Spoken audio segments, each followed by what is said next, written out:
What is EFT and how do we connect it to clutter? Okay, so EFT is a abbreviation for emotional freedom techniques, and most people know it as tapping. You might have seen people or experienced it yourself tapping on these points. But there's a lot of people don't know it's emotional freedom techniques. There's 48 different ways to apply EFT for different things, and so I just basically do the what we call the basic recipe with most people, and then if needed, I pull in other little things that I know with it. How can it help with cluttering? Well, to start with, since I do focus on mind body, the mind and body are connected, and our exterior world is a reflection of what's going on in the interior. So if you have scattered thoughts, scattered emotions, it's going to reflect in your surroundings. And I would even say that when we have really heavy attachments, and I'm going to use the word heavy, if we have heavy attachments to things like, I can't get rid of that because, and I get that because I have beloved family members and some things I'm like, it's years to finally let go of some things. Um, so I get that, but consider that it's really an emotional attachment. When you investigate and resolve that emotional attachment, sometimes it's really easy then to say, "Oh, well, I would love to gift this to someone else," or "I really don't need this like I thought I did." And so it's bringing a coherence between the mind and body that settles things down, reduces the internal clutter, so now you can express or act on the external clutter. Wow, it really actually gives you so much more agency Yes. when you're looking at your things and they no longer have that hold on you. So you Yes. no longer feel helpless. I can't get rid of this. I can't. And instead it's like, oh, you have that bigger picture, Right. you would say. Absolutely. Mm, I love it. Well, I know, well, I did not know that EFT is emotional freedom techniques. So that is new information for me. I do want to focus though on the the nuts and bolts. And I know there's a statement in EFT where we say I deeply and completely accept myself. Mhm. Help us understand why that statement is so powerful. Okay. So Gary Craig, who was the founder of EFT, and he actually passed away in January. I was so sad to see him go. He went very peacefully as the creator of this technique and using it in his life for decades. His default statement was the cause of all negative emotions is a disruption in the body's energy system. So when we can restore that disruption, restore the flow of energy, then we feel better. What was your question? I want to Yes. So I deeply and completely accept Oh, right. myself. Okay. So he created that phrase, and the reason he created it is because, we have a conscious and a subconscious mind, and we express that through our bodies. That's what the mind is made up of. And we have a lot of subconscious programs running things. So you might be someone who says, I'm such a loser, I'll never amount to anything. Well, first of all, it's not true. But at some level, you believe that. And that's running around in your subconscious because somebody told you that at some point in your life or they treated you in a way that it became a belief for you. And so that default statement is really to start, it's kind of like a positive affirmation to address the negative thoughts that are going on within us. So the default statement is even though I have fill in the blank, or even though I feel fill in the blank, I deeply and completely accept myself. So if people have a hard time saying that, sometimes I'll change the phrasing a little bit. But when I can get them a little more comfortable, I also have them say, I deeply and completely love and accept myself. Because we don't love ourselves enough. I agree. I agree. We can be so cruel and so mean to ourselves. So I want to fill in that blank for a second. Okay. Even though I haven't started decluttering, even though I haven't finished decluttering, even though I notice it's hard for me to let go, Mhm. even though I feel embarrassed, even though I no longer let my friends come into the house, even though I feel like something is so, so wrong with me, I deeply and completely love and accept myself. And I would add, even though I feel so heavy about this, even though I feel so overwhelmed by what needs to be done, yeah, I deeply and completely. love and accept myself. I'll just tell you my experience with that phrase because when I first started this in 2003, I just had my last baby. And I found EFT in 2003. She was just a few months old, and I started using this thing, and I didn't know exactly what I had, but I had heard so many amazing things, and I was kind of curious and like, this is weird. This is different. It's very paradigm shifting once you have an experience with it over and over and over again. But I was a young mom with 7 children, and I was overwhelmed, and I had all this history, this back history, a pretty rough childhood, parents getting divorced when I was 19 years old. My mom took her life. And so there was a lot of, grief and sadness and upset and, feeling like there was trauma. And I brought that into my marriage and my motherhood. And I just felt so scattered, and I didn't trust myself. I didn't unworthy. I thought I was stupid. I thought I was a bad mom. Like I can't imagine, I can't imagine that was me, but it doesn't feel like I'm the same person. And so over the, let's see, 22 years now that I've been doing EFT, I have literally said that phrase in my own experiences tapping for my own things and with hundreds and hundreds of clients over the years, because I always vocalize for and with them. I deeply and completely accept myself.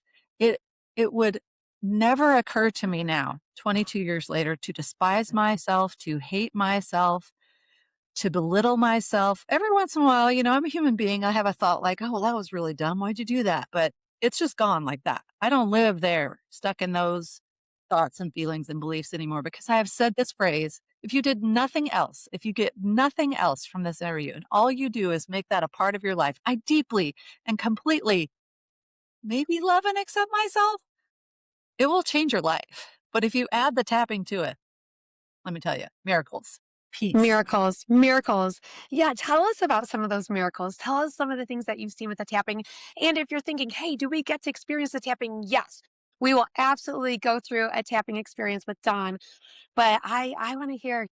Okay, I'll tell you a couple of quick stories. Oh gosh, there's so many. But my first big success was I had a son who was in junior high at the time, and it was within the first year that I was trying this, and he was coming home from football practice saying, "I'm having this pain. Ow, it hurts." And I'm like, "Well, what is it?" And he's kind of embarrassed. He's like, "I got this pain down there."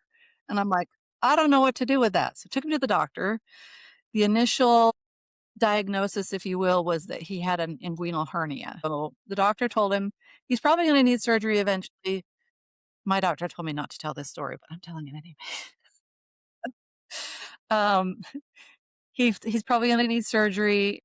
Let's wait a week and see how he's doing. And so waited a week, took him back. He said, "Okay, well, he can play. It's his choice. You can do the surgery now, or you can wait till after football practice, and then we can do the surgery." I'm like, "Okay." And so he went back to football practice. "Oh, it hurts." And then I was like, "Wait a second. I have this thing. Sit down." So I sat him down on the couch, and I had him identify where he felt the pain, and I had him identify on a scale of 0 to 10 how high that pain was. He said it was an 8. And so I started tapping on him because I didn't think he would follow me. So I was like, I took his hand, I made him say the words, but I was, tapping on his points on his face. And the first round, I had him take a breath. "How is it now?" "Oh, it's about a 6." "Okay, we did it again." "Oh, it's about a 4." And it went down to a 2. And the last round, he just had his head back on the couch like this while I'm tapping on him. And the last round, he opened his eyes. He's got this big smile on his face. And he goes, "Mom, how did you do that?" I'm like, What?" "I don't know. What did I do?" And he said, "I felt the pain leave my body." So I was like, "I don't know. I have no idea." And so he went back to playing football, and every day as he's coming home from football, and I kind of just forgot about it.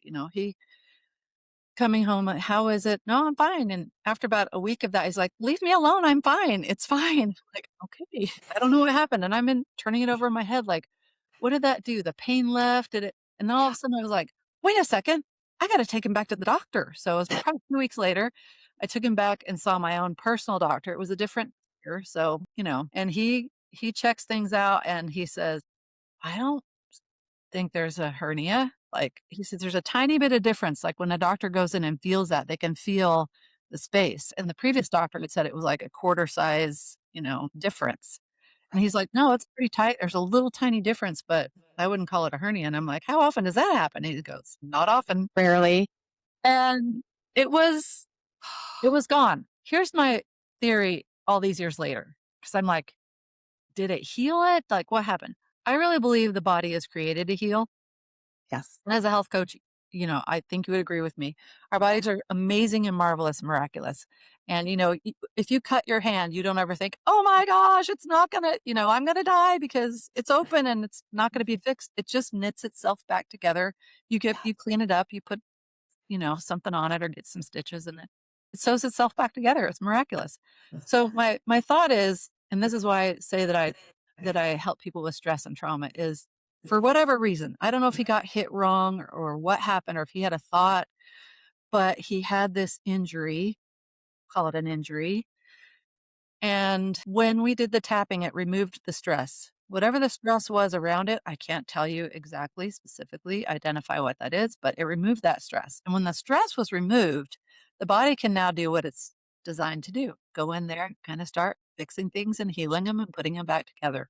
So that's one of my favorites. You helped one of my kids, and it wasn't a physical pain, but it was an emotional pain. He Mhm. developed some anxiety or had some anxiety after having a horrible thought that something had happened to his dad, my husband. My husband was a little late picking him up, was on a mountain bike ride with another dad, and they bit off too much or whatever that saying is. They were bonking, meaning they didn't have enough calories to get back. And so my husband, who was never late, was late. And my son had the worst thoughts go through his mind, which opened the door to being very anxious if he couldn't see the two of us, just being very, very anxious. And you worked with him and you tapped with him and you just made a massive, massive difference in his healing and kind of brought him back to us. So, because he wasn't an anxious kid before that happened. Yeah. And so that's one that I want to toss out because it's really impactful. This is a tool that we can all use. It doesn't cost anything and it's available. It's available to anybody who's curious about it. Yeah, and it's really important to understand because I think a lot of people think they feel a certain way and they feel bad that they feel that way. Emotions are not, they're just energy in motion is what emotions are, and they're meant to stay in motion. But what happens sometimes is they get stuck.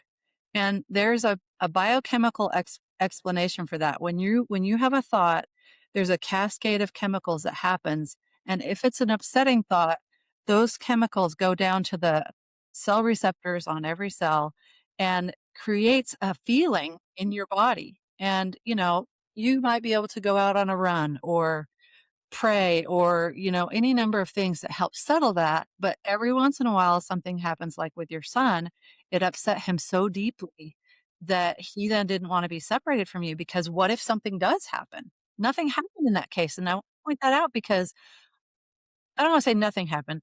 To him, there was a unexpected separation. So for him, it was a tiny trauma. But, most people look at that, say, oh, get over it. Nothing happened. Everything's fine. No, something happened inside of him. And so it just takes a minute. It might have taken 30 minutes to address that with him. And then that upset, the disruption his body's energy system was restored, put back into alignment, and now he feels back to his normal self. And so those chemical things that are happening, you don't need to beat yourself up about it. You just need to find ways to settle it. And this is a way for really simple things and a lot larger things to settle those emotions and that energy. So as we are saying saying these statements out loud, you are tapping on different places of the body. How did those places get determined? So these are acupressure points. If you know about acupuncture, if you've ever had acupuncture, they'll take the needles and they'll put them in different points and they'll spin those needles and it creates a flow of energy. That's what it's doing. It's unblocking that. It's creating that restored pathway in the energy system. With EFT, we don't use needles. We just use our fingertips. So, you can also get acupoint massage, I think. You could just as easily tap on the points or just rub the points if that feels better. I've done that sometimes. I'll just take a deep breath and just kind of rub the points and go from point to point. Just take deep breaths and it just helps calm everything down. So we borrowed it from the Chinese. They're Chinese meridians. That's where it came from. Brilliant. Brilliant.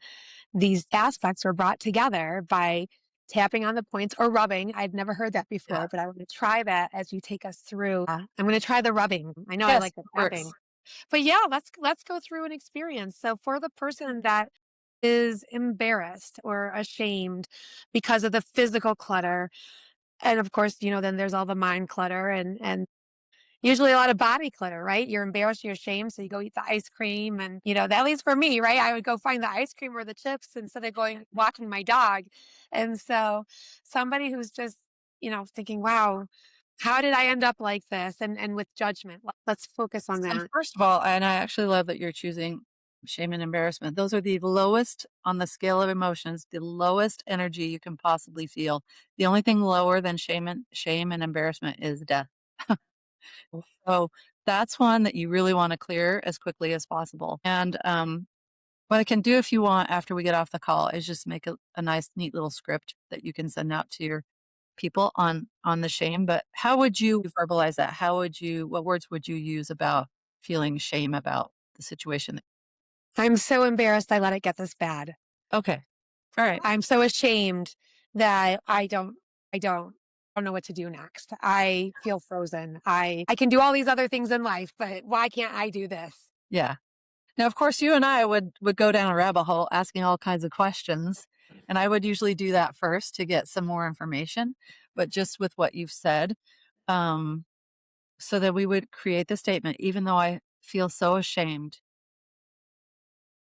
about this situation. Okay. That covers everybody's situation. So the first thing that you do is really think about, because this isn't a traumatizing thing necessarily. I'm happy to let them explore this. If it was something traumatizing, I would say don't don't go into that memory. But walk around your house and look at it and really take it in and say, how do I feel? Okay, they're going to have some shame come up. So where in the body do you feel that? And it's different for different people. Some people are like, I feel it in my core. I have a headache. My throat is tightening. I feel so anxious in my chest. I feel sick to my stomach. So pay attention to those kinds of things. Where do you feel that? Tension in your shoulders, it's different for different people, but I'd say about half the people are like it's a kind of an anxiety in the chest. And so then you're going to say on a scale of 0 to 10, how high is that number? So you just write this down. I feel ashamed. I feel it in my gut, and it's an 8. If you have tears coming up, it's a 10. If you're really upset about it, it's a 10. You're like, it doesn't bother me that much. It might be a 2 or 3. And you can even just say low or medium or high, but just make a note of that. Okay, so now that you've done that, and we're just going to say the statement, we're going to tap 3 times and say something here. And then we're going to go from point to point, which is the top, the eyebrow, the side of the eye, under the eye, the nose, this curve of the chin. And the collarbone isn't like way out here, it's where it starts. If you go to the V in your neck and just go slightly to the right or left and slightly lower, you can do either side. You can tap with either hand, you can tap with both hands, and then under the arm, about 4 inches under your armpit. It's going to be right about the top of your bra strap on women. And it might feel a little tender there. That's because you have lymph nodes that go through there. And the more you tap, my experience has been the more you tap, the less sensitive that gets. So, okay. So even though I feel ashamed about this situation, I deeply, and Heather's not going to repeat after me, but normally I would have you repeat after me just to keep it less confusing. So, I'm going to actually say it, but I'm going to be on mute. okay. Even though I have this shame about this situation, I deeply and completely accept myself. Even though I feel ashamed Even though I about feel this ashamed situation, about the situation, deeply and I completely deeply, accept myself. completely accept myself. Even though I feel ashamed and I feel it in just put the word in there, my gut, my throat. I deeply, completely love and accept myself. And we just say a little reminder phrase, this shame. And you can vary it. I feel so ashamed. This shame feels heavy. I want to let it go. I don't want to carry this. It's heavy. I feel so ashamed, but I'm willing to let it go. And then just take a deep breath.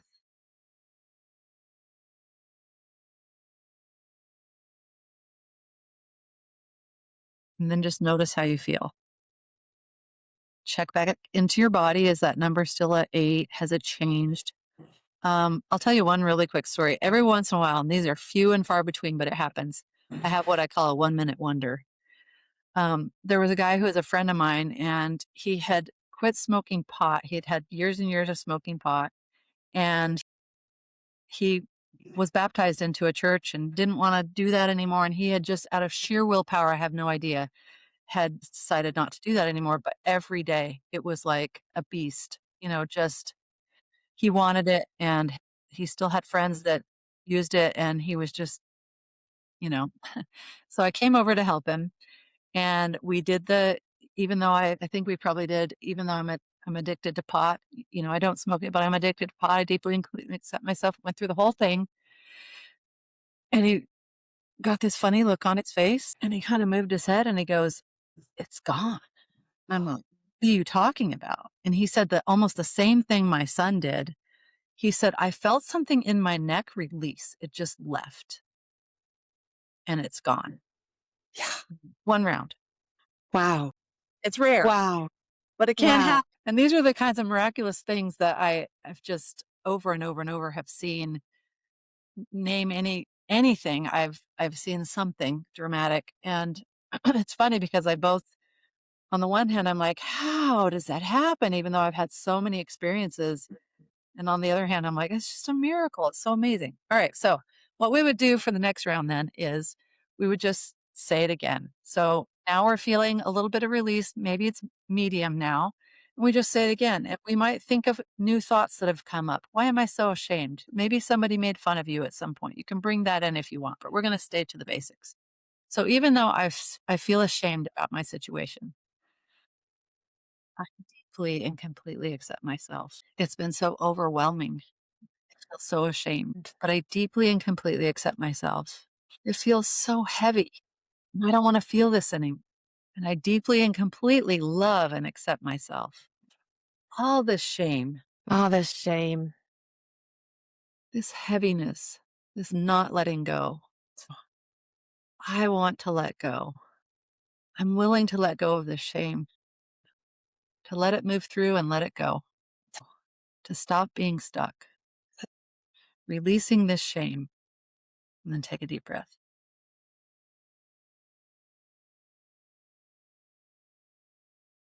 Okay, we're gonna do one more round. We're gonna change it. So if I were talking to you and I said, "Okay, you've been feeling shame," and I like to ask, what would you rather feel instead? So if you were your client, your typical client dealing with this issue, how do you think they would answer? What would they rather feel instead?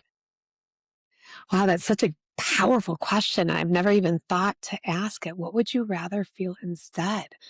I think the top of mind response would be like, well, I just want to feel good. But that's not really descriptive, is it? Mhm. Uh, but what I mean, it's a little bit of a ladder to get there, but really Right. what they want to feel is peace Mhm. and freedom Mhm. and space and calm, a sense of calm. And so are we talking about kind of like the end goal? Those are the end goals. But in Yeah, terms of right. just one feeling on top of the like one that's not quite as heavy, I'm not sure what that would be.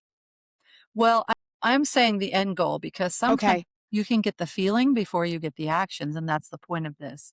Is if you can feel like if you can let go of those chemical responses that are keeping you in shame. And, I know you would have all kind of coaching conversations around that, but does it matter what people think or all of that, and people would be excited to see them making this change and letting go and expanding their space. But yeah, we want to embrace that possibility in the current situation. So it's relief and freedom Yeah, and some peace, right? Some peace as well. But really just the right. clutter can be so it's just so heavy, it's so distracting, it's all encompassing. And so we just want to feel free from that so that we can focus on the next season of our life without this heaviness. Yeah. And I love that the word you used at the beginning of the call was agency. It gives us our agency Yeah. because when we are enveloped in this heavy feeling and then it's showing up in our external world with all these things that make our environment feel heavy, we don't have the agency that really do want to have, which gives us possibilities. So, okay, we're going to do peace and freedom, and we'll bring in some of those other things. But let's say maybe they're down to a 3 or 4 now, you know, and we want to get them to a low number before we do this. So if you need to do a couple more rounds on the shame, go right ahead. And it might take a few more times. You might feel better today, and then you walk around your house for a couple days, and you're like, still here. But tune in. Does the shame feel as bad? Is it a little bit lighter? And you just apply again. So even though I have felt all this shame, I'm ready to release it. And I want to feel free. I want to feel at peace. Even though I've had all this heaviness and overwhelm, I prefer freedom. I prefer peace. Even though I've felt all this shame, I deeply and completely accept myself. Today I choose peace. Letting go of the shame, embracing the possibilities. I want to feel free. I want to feel peace. I choose to feel freedom. I choose to feel peace. Letting go of this shame, embracing peace. Okay, take a deep breath.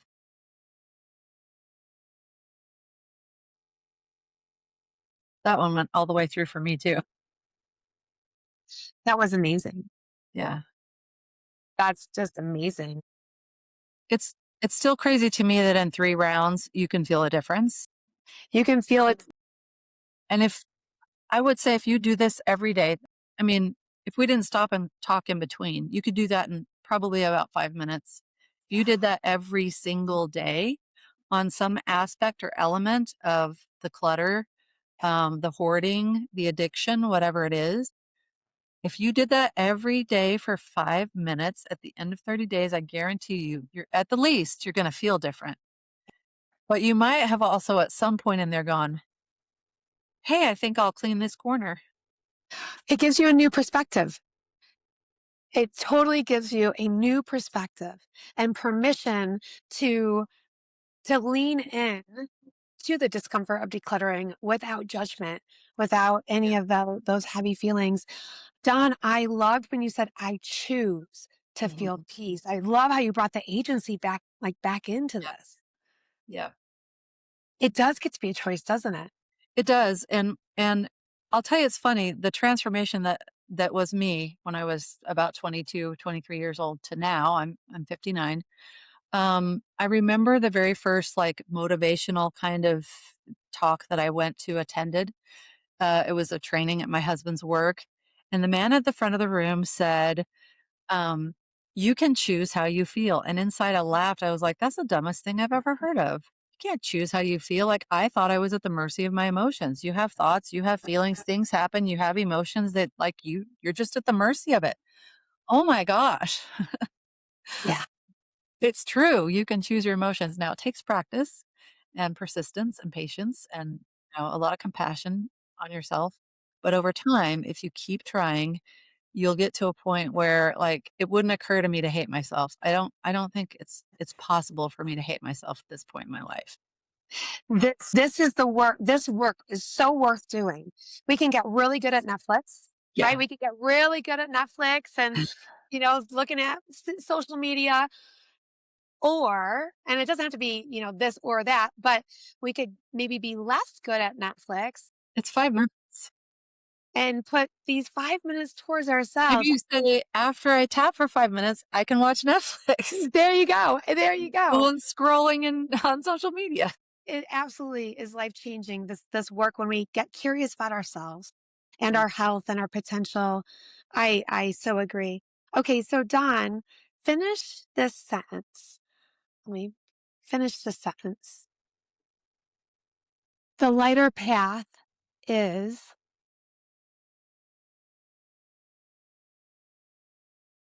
Mm. The lighter path is embracing the truth of who we really are. embracing the truth of who we really We are. really are. We seem to be almost like in a dark room, feeling around, trying to figure out everything. Um, when you know who you are, things have more clarity. It doesn't fix everything, but if you know who you are as a person, not what people think of you or the things that you've done or haven't done or accomplished, like who are you at the core? Yeah. The lighter path is really understanding that and believing the truth of who you really are. Believing the truth of who you really are. And that just, oh, that makes all that mind clutter just dissipate. It's not true. We aren't horrible human beings. We aren't, I should have done this. I should have done that. I shoulda. That's Mhm. not who we are. It's so distracting, isn't it? So getting to the truth of who you are, I agree that can be one of the greatest gifts we give ourselves while we're on this planet. Yeah. And going back to agency, it opens up that agency to be such a greater influence and impact on others.